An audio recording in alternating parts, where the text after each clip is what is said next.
La puerta se cerró detrás de mí con un silbido neumático que sonó como un suspiro de alivio o de advertencia. En ese momento no habría sabido distinguirlo.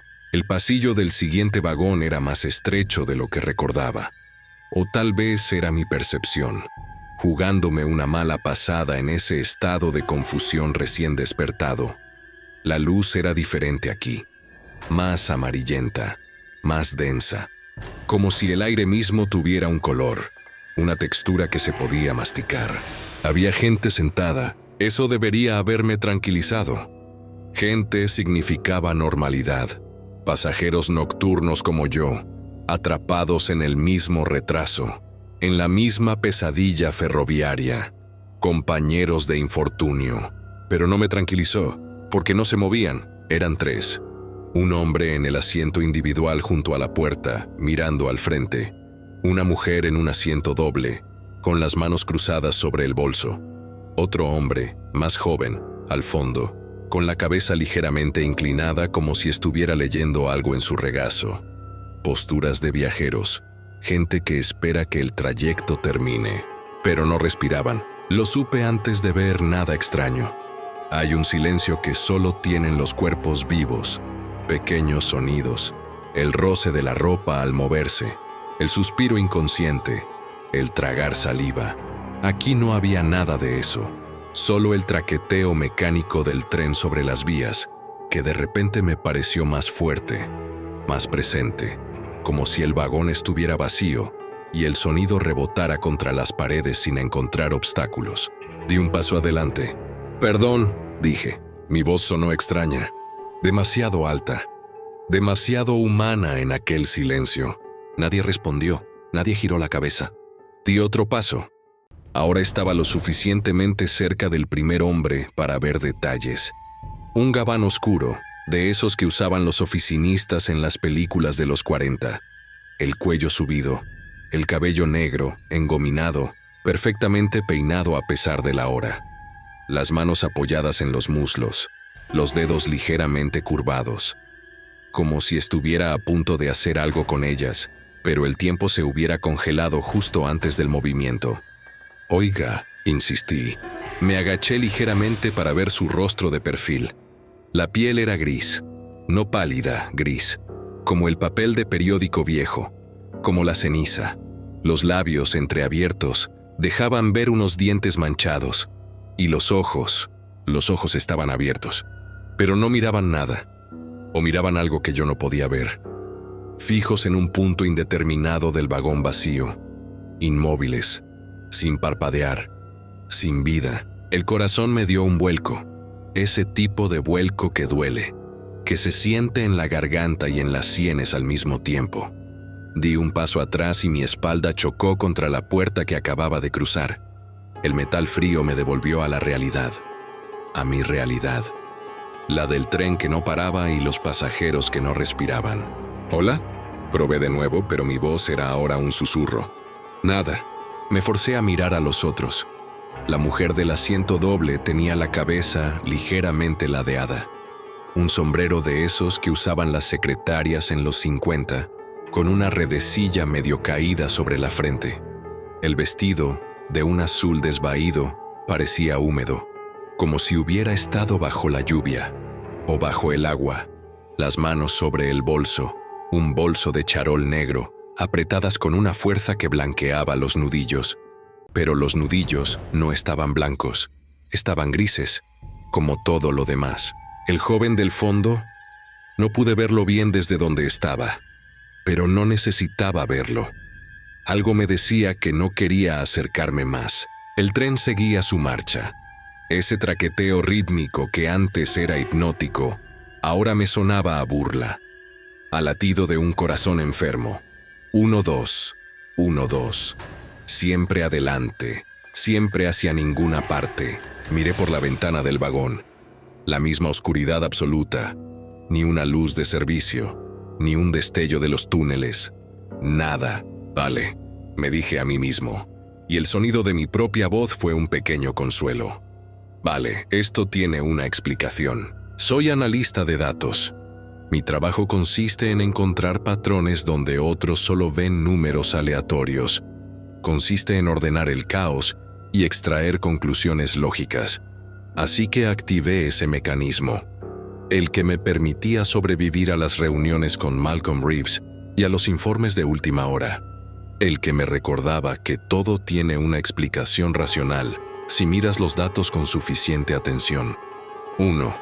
El tren se había retrasado. Ocurre. Averías, señales, obras nocturnas. 8 minutos podían convertirse en 23 sin que nadie te avisara. Era Londres. El metro londinense era antiguo. Pasaban cosas. 2. Estos pasajeros eran... ¿qué? ¿Maniquíes? ¿Alguna clase de rodaje? A veces alquilaban vagones para películas. Sí, eso tenía sentido. Había leído algo sobre eso. El metro de Londres se alquilaba para rodajes. Tal vez me había subido al vagón equivocado. Un vagón decorado para alguna producción de época. Y los maniquíes eran parte del atrezzo. Los habían dejado ahí por error. Los responsables del rodaje bajarían en la siguiente estación para recogerlos. 3. La oscuridad en los túneles, luces fundidas, mantenimiento. Pasaría. En algún momento el tren llegaría a una estación y todo volvería a la normalidad. 3 explicaciones perfectamente lógicas, racionales, de analista de datos. Lástima que ninguna de ellas pudiera explicar lo que pasó a continuación. El hombre del gabán movió la cabeza. Fue un movimiento mínimo, casi imperceptible. Un par de grados hacia la izquierda, como si algo hubiera llamado su atención. Pero había algo peor que el movimiento en sí. Era la forma en que lo hizo. No fue un movimiento orgánico. Fue una sacudida, como las de los muñecos antiguos cuando el mecanismo de cuerda salta un diente, como las películas de stop motion. Un fotograma, luego otro, sin los fotogramas intermedios. Me quedé paralizado. La cabeza siguió girando. Otro espasmo, otro salto, hasta que sus ojos, esos ojos grises y muertos, se clavaron directamente en los míos. Quise gritar, quise salir corriendo, pero mi cuerpo no respondía. Era como en esos sueños en los que algo terrible se acerca y tú no puedes moverte, no puedes huir, solo puedes esperar. Los labios del hombre se movieron, no se abrieron del todo. Se movieron como si estuviera ensayando palabras en silencio, y entonces habló. Dijo. La voz no salió de su boca. No exactamente. Salía de algún lugar más profundo, de su pecho, de su estómago, de los pulmones que no deberían tener aire. Era una voz húmeda, burbujeante, como si hablara a través de agua. El sonido del agua. Ahora lo oía claramente. No era un efecto, no era mi imaginación. Había agua en sus pulmones, en su garganta, en las palabras que salían de él. Un gorgoteo constante, horrible, que acompañaba cada sílaba. Su mano se levantó, ese mismo movimiento entrecortado, como si el tiempo no fluyera sino que avanzara a golpes. Los dedos, grises, hinchados, señalaron la ventana. Miré. No había oscuridad, no había túnel. Había agua, agua negra, densa, aceitosa, presionando contra el cristal como si quisiera entrar. Y en el agua, formas, siluetas, cuerpos que flotaban, que se retorcían, que nos miraban desde el otro lado con los mismos ojos grises y vacíos. El río siempre vuelve, repitió el hombre. Su boca se abrió más, mucho más de lo que debería. Y de ella empezó a salir agua. Un hilillo al principio, luego un chorro, luego una cascada que caía sobre su gabán, sobre el asiento, sobre el suelo del vagón. El agua olía a moho, a pescado podrido, a muerte. Olía al Támesis en sus peores momentos, cuando arrastraba los desechos de toda una ciudad. Salí corriendo. No supe cómo, pero mis piernas funcionaron de golpe. Crucé la puerta de vuelta a mi vagón, la que se suponía que era mi vagón, el que estaba vacío, el que era seguro. La puerta se cerró detrás de mí con el mismo silbido de antes. Me apoyé en la pared, jadeando.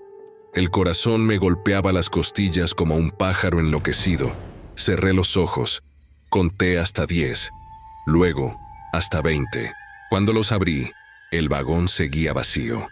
Las luces eran las normales. El traqueteo era el de siempre. Miré por la ventana. Oscuridad, solo oscuridad. Ningún río, ningún cadáver flotando. Había sido una alucinación. Eso era. Cansancio extremo, estrés.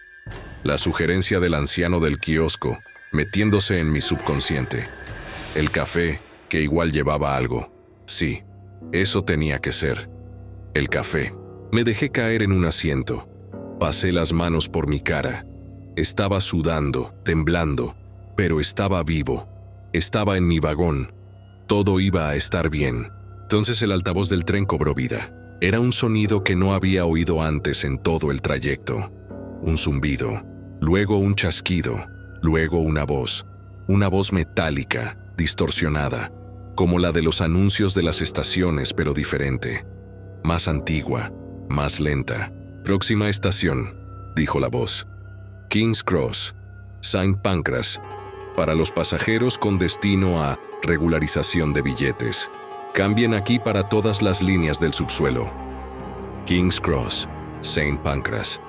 Pero eso era imposible. La Northern Line no iba a King's Cross, no desde Canary Wharf, no en dirección sur. Era como si el tren hubiera dado la vuelta, hubiera atravesado la ciudad sin pasar por las estaciones intermedias. Me levanté de un salto. Me asomé a la ventana, pegado al cristal, intentando ver algo.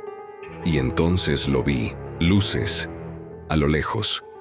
No las luces de un túnel, no las bombillas de servicio.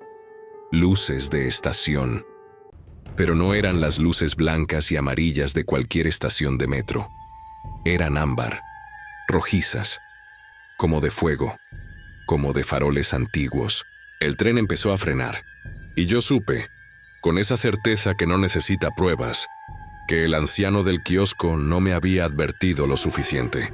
No me había dicho que el último tren no solo no paraba, me había dicho que no lo cogiera, porque el último tren siempre llega a algún sitio, y ese sitio no era mi casa.